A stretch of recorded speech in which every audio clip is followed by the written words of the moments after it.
HBL PSL के रौनकें 8 से कज़ाफ़ी stadium Lahore में नज़र आएंगी, जो प्ले ऑफ मरहले की मेज़बानी कर रहा है। क्वालिफायर में पॉइंट्स टेबल के सरफहरिस्त क्वेटा ग्लैडिएटर्स का मुकाबला दूसरे नंबर पर आने वाले दिफाई चैंपियन इस्लामाबाद यूनाइटेड से होगा। मैच शाम 8 बजे शुरू होगा।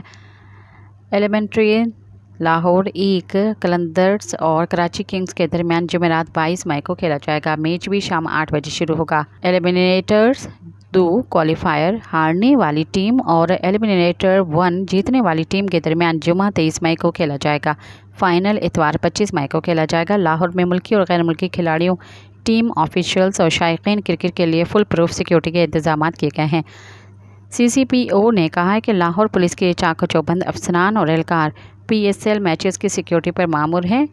बिलाल सिद्दीक कमियाना ने कहा कि पुरअमन और महफूज माहौल में इंटरनेशनल क्रिकेट का फ़रोग हमारी अहम तरजीह है। सब्सक्राइब कयो अवामी न्यूज़ HD के ताज़ा तरीन ख़बरुन ला ॾिसंदा रहो अवामी न्यूज़ HD।